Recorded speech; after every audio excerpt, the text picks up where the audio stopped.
Les événements relatés dans ce film sont véridiques. Les noms sont les vrais noms des vraies personnes et des vrais organismes.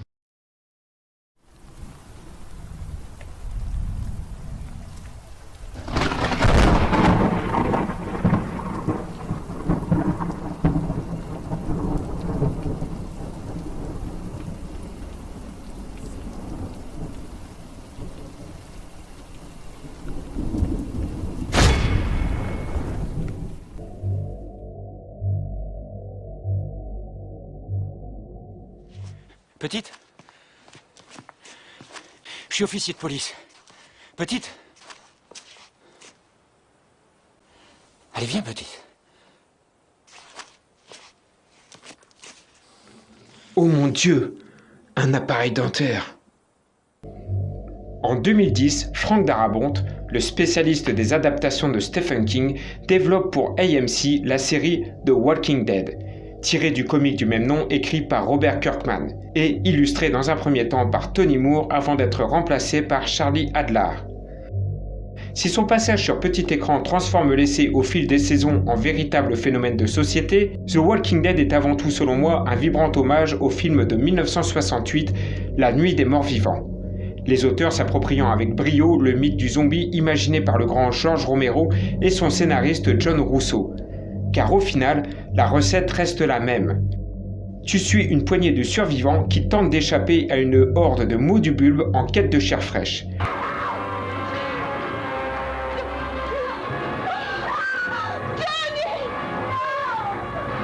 Une recette qui est revisitée encore et encore façon Top Chef depuis plusieurs décennies déjà. Même Edgar Wright l'agrémente à sa sauce en 2005, en parodiant le genre avec le surprenant Shaun of the Dead. 2 secondes. Je suis vraiment très flatté, je vous assure, mais je viens juste... Et ne bougez plus. Zack Snyder apporte aussi sa pierre à l'édifice avec son remake en 2004 de Dawn of the Dead, l'armée des morts pour nous les fromages qui puent. Oh mon Dieu. Anna, appelle une ambulance. Et qui ne connaît pas la célèbre franchise Resident Evil développée par Capcom? D'ailleurs, soit dit en passant, c'est Romero qui a pondu le spot publicitaire pour la sortie du deuxième opus en 1998. Et des exemples comme ça, tu vois, j'en ai plein les poches.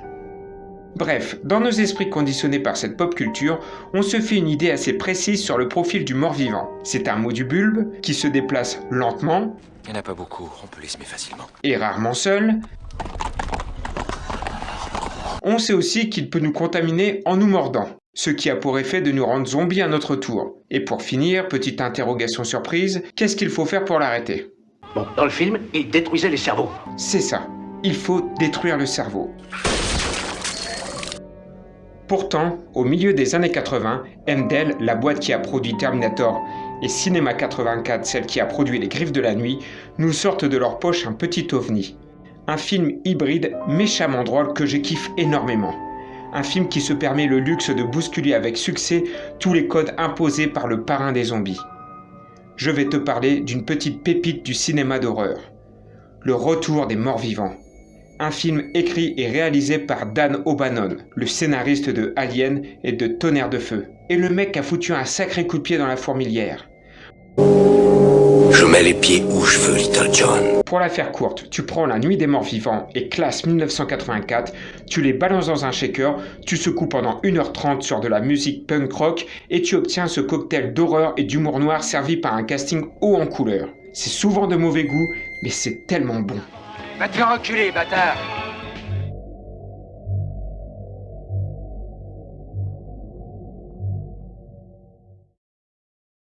Le Retour des Morts Vivants est un film de zombies complètement décomplexé, qui passe des allées d'un entrepôt de fournitures médicales à celle d'un cimetière miteux, C'est vraiment dégueu ce beans. pour finir sa course dans une morgue aux allures de bunker. Et au milieu de tout ça, patauge une galerie de losers magnifiques que O'Bannon s'amuse à martyriser durant près d'1h30. Ici, il n'y a pas l'ombre d'un héros. Ni dans les employés de l'entrepôt, Qu'on fait, j'ai la trouille! Je vais verrouiller la porte. ni dans la bande de punk, Mais où tu vas, connard? Aide-moi à barricader. Et encore moins dans le croque-mort. Bert, je pourrais pas courir. J'ai mal aux pieds. Ils sont tous impuissants face à ce soulèvement de cadavres en quête de viande fraîche. Jusqu'ici, je te dirais que ça ressemble à un banal film de zombies.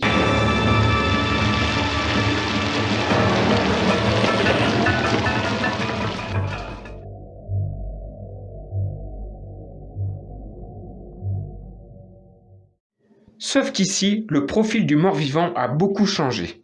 Il est rapide. Il n'est plus mou du bulbe. Et il est même assez malin pour élaborer des plans simples. Envoyez encore des médecins. Attention! Non, n'y allez pas! Tu te rends compte que l'air de rien, les zombies ont peut-être créé le concept de Uber Eats? Uber Eats, parlons bouffe. Pas un geste! Et à un moment du film, on se croirait presque dans une manif de gilets jaunes après un deuxième mandat de Macron. Parce que c'est notre projet! On découvre aussi dans une scène d'interrogatoire que cette version du zombie souffre d'être mort. On souffre d'être mort, c'est ça. Oui, car on se sent pourri. Et que pour soulager cette douleur, il a son paracétamol bien à lui. Le cerveau. D'ailleurs, en parlant de cerveau, c'est pas la peine de lui exploser le sien. Ça lui fait un mal de chien, mais ça ne le tue pas. Pour moi, ça doit être impossible de les tuer. Ce qui rend le danger encore plus grand. Et enfin, le zombie ne contamine pas ses victimes après les avoir mordues. Merde, il est mort. Seule l'exposition à un gaz toxique développé pour l'armée, appelé trioxine 245, ressuscite les morts et contamine les vivants. Et je suis sûr que tu te demandes, c'est quoi cette trioxine 245? Bah pas plus que ça en fait. C'est pas à toi que je cause.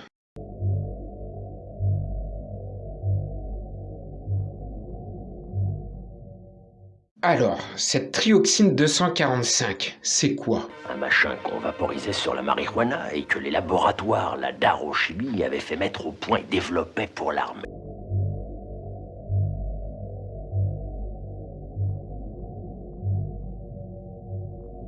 À propos, tu sais que O'Bannon s'est inspiré pour la Darrow Chemical Company de la Dow Chemical Company? Il s'agit d'un laboratoire qui a développé dans les années 60 un puissant défoliant appelé dioxine 245 ou encore agent orange. L'armée américaine le pulvérisait sur des terres agricoles au cours de la guerre du Vietnam, histoire de couper les vivres au Viet Cong. O'Bannon a changé les noms pour éviter le procès, comme dans son film. Et ils ont dit au gars qui a fait le film qu'il raconte pas l'histoire vraie, sinon il lui ferait un procès. Alors il a changé tous les faits et puis les lieux. Les événements relatés dans ce film sont véridiques. Les noms sont les vrais noms des vraies personnes et des vrais organismes. Ce qui fait du narrateur un putain de menteur. Bref, c'est aussi au cours de cette discussion entre les deux employés de l'entrepôt, Frank et Freddy, que O'Bannon nous connecte avec le film de 1968. Tu avais vu La Nuit des morts vivants, mais ça s'est passé en 1969 à l'hôpital de Pittsburgh. Ça se serait donc passé 1 an après la sortie du film. En tout cas, on nage en pleine théorie du complot. Ils ont étouffé l'affaire, tu vois. Et l'armée a expédié ailleurs la poussière contaminée et les macabées en folie. Et ils ont dit motus, top secret. Alors, comment tu le sais? Oh, tu connais plus con que l'armée, moi pas. Le transporteur s'en mêlait les pédales et il s'est gouré d'adresse. Ils nous ont livré les morts, ici. L'armée est ici représentée par ce mec, le colonel Glover. Bonsoir, chérie. Une bonne journée? Normal, chiante. Un militaire blasé chargé de retrouver les barils de trioxine qu'il a sans doute lui-même perdu près de 15 ans auparavant. La première grosse boulette qui va nous conduire à la catastrophe que l'on connaît. Et il a développé au sein de cette chambre rouge une méthode d'investigation imparable. Attendre bien gentiment que quelqu'un l'appelle pour lui rendre les foutus barils. C'est moi, contrôle de notre base 3 à 4 heures. Plus exactement 16 heures. Je serai chez moi toute la soirée. Un fonctionnaire en gros. Comprends que ce n'est pas facile. Ils peuvent être... Tu veux aller voir? Voir qui? Mes couilles. Non, je plaisante. Ben, les morts, ils sont à la cave en bas. Non. Le vieux contremaître entraîne le bleu dans la cave pour lui montrer les fameux barils. Voilà les onzons. C'est ainsi que l'on assiste à la deuxième grosse boulette. Et dis donc, il fuit on dirait. Ah, ben c'est les meilleurs ingénieurs de notre armée qui les ont fabriqués. Oh mon Dieu! L'accident qui est à l'origine de l'apocalypse zombie. La trioxine se répand dans l'entrepôt et contamine tout sur son passage. Va fiston. À leur réveil, les deux employés sont en panique. Le cadavre! Le cadavre! Effectivement, un cadavre stocké dans la chambre froide de l'entrepôt se montre quelque peu agité. Ignorant les idées plutôt sensées de Freddy... Mais si on appelait les flics... Non, surtout pas sur... Faut appeler le numéro qui était inscrit. C'est pour les urgences. Frank appelle à la rescousse le proprio. Meurthe, Franck, nous avons un petit problème.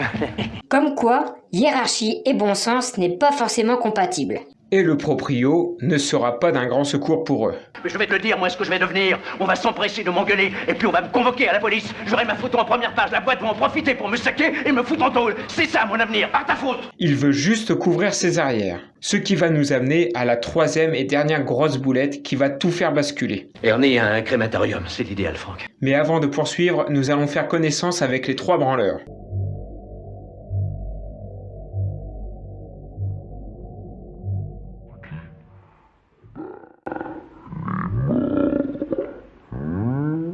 Tu sais, moi, ce qui m'intrigue, c'est mais où ils dégotent des squelettes avec une parfaite dentition? Enfin, c'est surtout ça le grand mystère. Il ne va pas y avoir beaucoup de gens qui meurent avec une parfaite dentition. Réponds-moi sincèrement, qu'est-ce que t'en penses? Il y en a pas, c'est rarisé. Oui, donc j'en déduis qu'il y a un élevage spécial aux Indes. Frank est interprété par un James Karen qui cabotine à mort. À l'origine, O'Bannon s'était écrit le rôle sur mesure, avant de céder sa place au promoteur véreux de Poltergeist. Espèce de salaud, vous avez déplacé les cimetières, mais vous n'avez pas déplacé les corps, hein? Espèce d'ordure! Vous avez laissé les corps, vous n'avez déplacé que les pierres tombales! Combien vous en stockez en général? Espèce de con. Enfin, attention, tu la boucle si tu tiens à ton job! Tenir à ce job. Faut réfléchir! Freddy, lui, est une version Pépère le chat du Peter Stegman de classe 1984. De toute façon, Stegman ne joue pas dans les petits orchestres de merde. Ce dernier me fait d'ailleurs vaguement penser à quelqu'un. Parce que c'est notre projet! Enfin bref, ne nous égarons pas. C'est Tom Matthews qui l'incarne avec beaucoup de conviction, un acteur en fleurs qui prêtera ses traits un an plus tard à Tommy Jarvis dans le génial Jason le mort-vivant.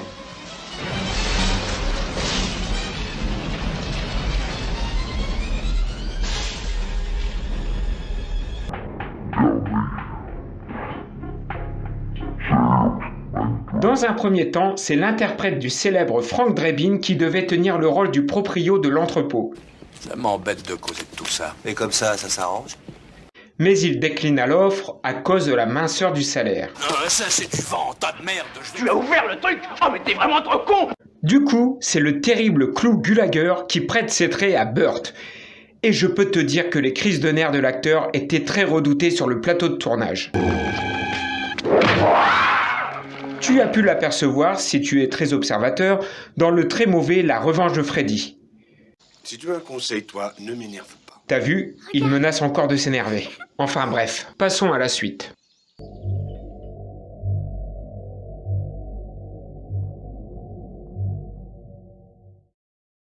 Une connerie en entraînant une autre, les trois branleurs emmènent, discrètement, le cadavre au croque-mort qui vit à 2 pas de là au milieu du cimetière de la Résurrection.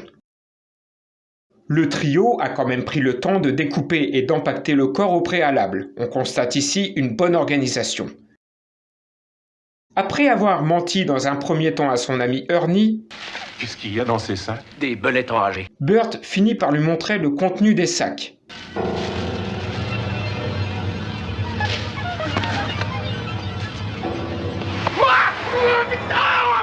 Après quelques réticences, le croque-mort accède à la requête de son pote en brûlant les morceaux de cadavre façon barbecue, jusqu'à ce qu'il ne reste plus rien.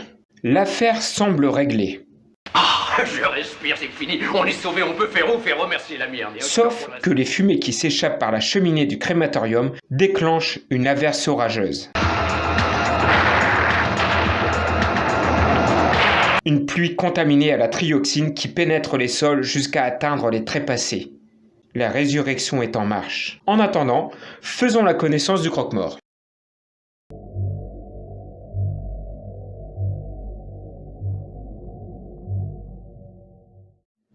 Ernie Kaltenbrunner est selon moi le personnage le plus énigmatique du film. Pour commencer, le mec a des goûts plutôt douteux en matière de musique.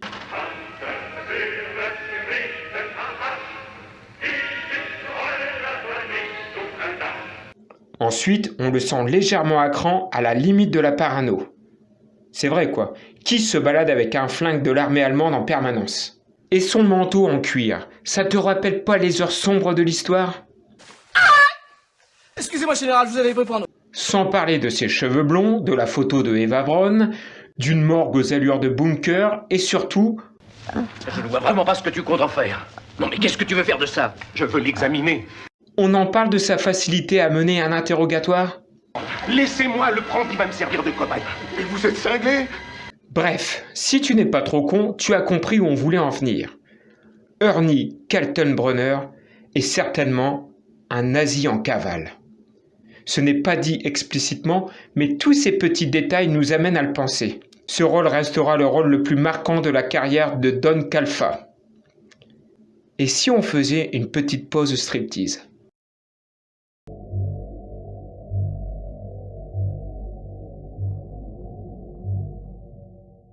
Hey, mettez les projets les mecs! Crash va nous faire son strip! Juste avant le réveil des morts, O'Bannon nous offre un petit striptease des familles, au beau milieu du cimetière de la Résurrection, qui, dans pas longtemps, portera bien son nom. Oh, je trouve le temps long à glander comme ça. Il faut savoir que la bande de punk squatte ici depuis pas mal d'heures déjà.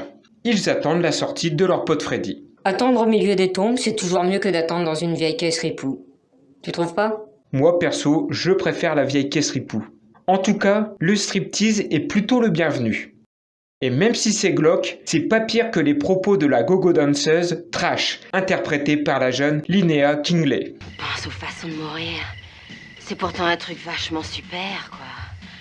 On est violé et tué. Tout ça va vite prendre des airs de prédiction. Je me vois avec une bande de vieux mecs qui ont envie de moi. Alors ils me mordent et ils me dévorent vivante. À l'origine, O'Bannon voulait que ce soit sa pote et dealeuse occasionnelle qui assure la chorégraphie sur la pierre tombale. Mais Joel Shepard refusa l'offre tout net, préférant le rôle pourtant peu intéressant de Casey, la meuf de suicide, un mec en pleine crise existentielle. Vous croyez tout ce que je suis à vous dire? J'en ai marre de ce déguisement. J'en ai marre de cette vie. Et qui est déjà préoccupé par le prix du carburant. Mais idiot, est-ce que tu as du fric pour payer l'essence? Bref, en tout cas, le rôle de Casey permet à Joel Shepard de garder ses fringues et rompre ainsi avec son passé dans le cinéma coquin. Et putain que c'est dommage. C'est d'ailleurs Joel Shepard qui pistonna Linnea Kingley pour assurer le show. Et la qualité première de cette dernière, c'est de tomber facilement à la liquette. La preuve, elle passe les 3/4 du film à poil. Même quand elle devient zombie, elle est à poil. Sinon, pour le reste de la bande, tu as Spider, le mec cool à qui je décerne le prix de la meilleure réplique de tout le film. Bon, tu proposes quoi? Je propose qu'on réfléchisse et qu'on fasse une proposition. Puis tu as le mec à la crête blonde, Scouse, dont il n'y a pas grand chose à dire sinon que c'est un mec qui a un couteau. Vous croyez qu'on déconne? Après t'as Chuck, alias le Bernard Ménez américain. Écoute, on a qu'à baiser pour passer le temps, je suis pas contre. Pareil, y a pas grand chose à dire, il met des costards de merde, bref, on s'en branle. Et enfin, tu as la meuf de Freddy, dont le seul intérêt c'est d'être la meuf de Freddy. Bientôt 10h. Oh merde, c'est l'heure d'aller chercher Freddy. Maintenant, il doit avoir terminé son boulot. On t'attend, t'as qu'à passer le prendre. D'accord, on se retrouve après, vous nous attendez? Ouais. Elle s'appelle Tina et elle est interprétée par Beverly Randolph, qui, à défaut d'avoir trouvé une carrière, a trouvé l'amour en la personne du directeur artistique Clayton Hartley.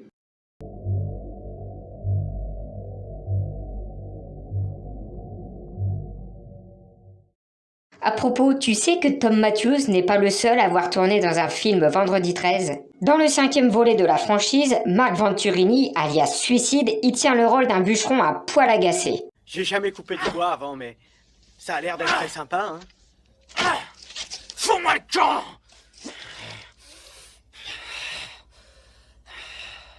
Pendant que Michael Nunez Jr. y tient encore un rôle de punk. Mais un punk qui meurt sur un chiotte.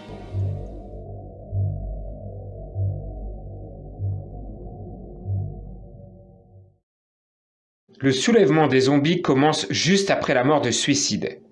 Le cadavre du baril surnommé Tarman, alias le marionnettiste de renom Alan Trotman, bouffe le crâne du bad boy, mettant ainsi un point final à sa crise existentielle. Dans la panique, les punks se précipitent vers le cimetière et face à l'émergence des cadavres, la bande se sépare en deux. Tina, Spider et Scouse trouvent refuge à la morgue. De quoi il s'agit? Vous voulez de la cam? Laissant sur place Trash qui va devoir affronter son destin seul et à poil. Quant à Kazé et Bernard Ménez, ils se replient dans l'entrepôt. Trash! Où est Trash? Elle était avec eux, merde! Pendant ce temps, Frank et Freddy sont quasi déclarés morts par les 2 docteurs de SOS Médecins. Plus que ça s'est jamais vu. Cliniquement, vous n'êtes pas vivant. Qui trouveront d'ailleurs la mort peu de temps après.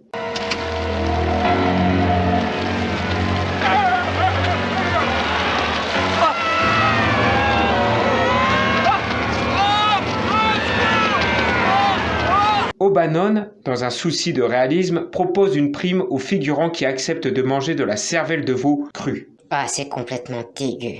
Il paraît que même O'Bannon en a bouffé pour montrer l'exemple. Bref, la morgue et l'entrepôt se retrouvent vite assiégés. Toute personne qui vient ici est aussitôt dévorée. L'espoir des survivants s'épuise à chaque assaut de zombies. Et comme si c'était pas assez la merde, Frank et Freddy deviennent à leur tour des bouffeurs de bulbes. Je vois une chose qui apaisera mon horrible douleur. Quoi, Freddy, quoi? Ton cerveau! Burt et Spider décident de sortir pour récupérer une voiture de keuf dont le moteur tourne encore. Et ça ne se passe pas comme prévu. D'ailleurs, ça ne se passe jamais comme prévu dans ce putain de film. Comme dans la vraie vie. Sans vouloir faire le défaitiste, c'est pas près de s'arranger. Ils se barrent, les salauds! Ils ont filé! Ça m'étonnerait. Nom de Dieu!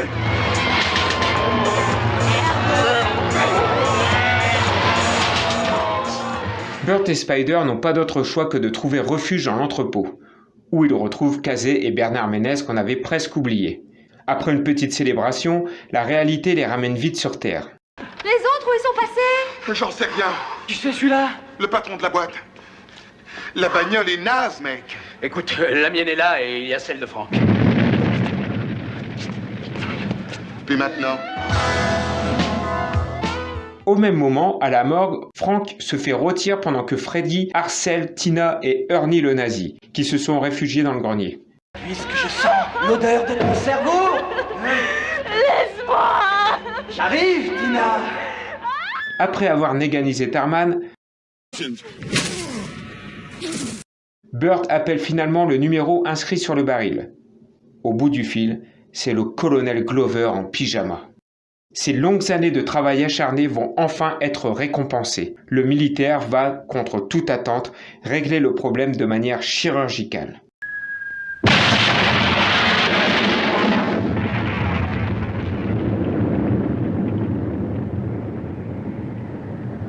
Voilà, fin.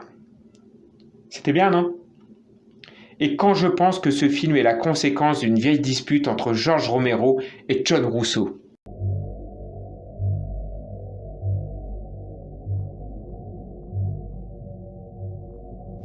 Effectivement, Le Retour des morts vivants trouve ses origines dans une vieille dispute entre George Romero et John Russo. Les deux amis sont en effet incapables de trouver un terrain d'entente sur la façon d'aborder une suite à La Nuit des morts vivants. Au bout de quelques années, les deux anciens associés finissent quand même par s'accorder. Ils vont pondre une suite chacun de leur côté. Et pendant que John Russo rédige le roman Le Retour des morts vivants en 1977, George Romero écrit et réalise Zombie en 1978. Russo se décide rapidement à transposer son œuvre sur grand écran, avec le renfort de ses potes Rudy Ritchie et Russell Stenner pour l'aider dans l'écriture d'un scénario digne de ce nom.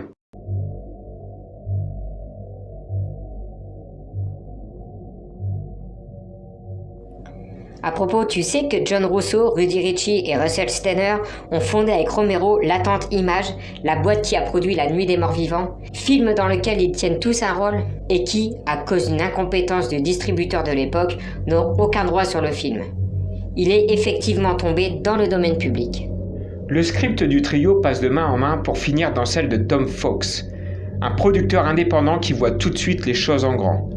Il parvient même, avec l'aide de John Russo, à convaincre l'homme responsable de Massacre à la tronçonneuse et de Poltergeist à réaliser le film, et pas n'importe comment. En 3D, monsieur. Ce qui est plutôt tendance dans cette première moitié des années 80.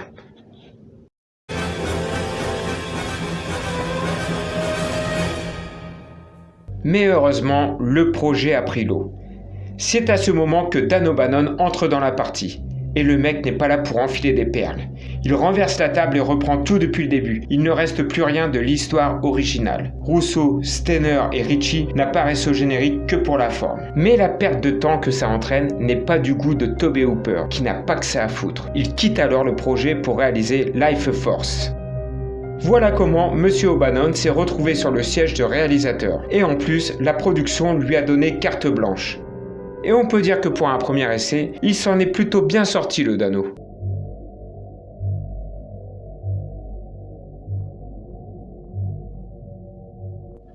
Le Retour des morts vivants est sorti sur le sol américain le 15 mai 1985, et un peu plus tard sur le nôtre, soit le 16 août de la même année. Le film ramasse un peu plus de 14 millions de dollars pour un budget de 4 millions, ce qui est un beau petit succès commercial. Et niveau critique, le film ne s'en sort pas trop mal non plus. Le Retour des morts vivants est quand même nominé au Saturn Award en 1985 dans 4 catégories. Ok, il n'en décroche aucun, mais c'est déjà bien d'être nominé. Bref, un succès, aussi petit soit-il, ouvre forcément la voie à une suite, voire même à une franchise. Et le Retour des morts vivants ne déroge pas à la règle. En 1988 sort un second volet complètement pété. Le truc est réalisé par un Ken Winderhorn qui confond humour noir avec parodie pourrave. Et les 3 films suivants sont plus ou moins du même niveau. Bon, dans le 3e volet, la meuf zombie est plutôt sexy quand même. Non mais tu rigoles, elle est dégueulasse. Et d'ailleurs, même si elle était canon, ça change rien au fait que le film est naze. De toute façon, la saga des morts vivants est en termes de qualité à des années-lumière de la saga des morts de George Romero. Bon voilà, on espère t'avoir donné envie de découvrir Le Retour des morts vivants, car il vaut vraiment le détour. C'est un film qui a su proposer autre chose que ce que tu as déjà pu voir sur le mythe du zombie.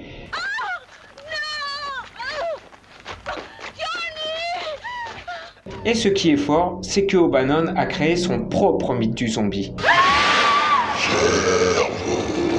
Le Retour des morts vivants s'est naturellement élevé au rang de film culte au fil des années.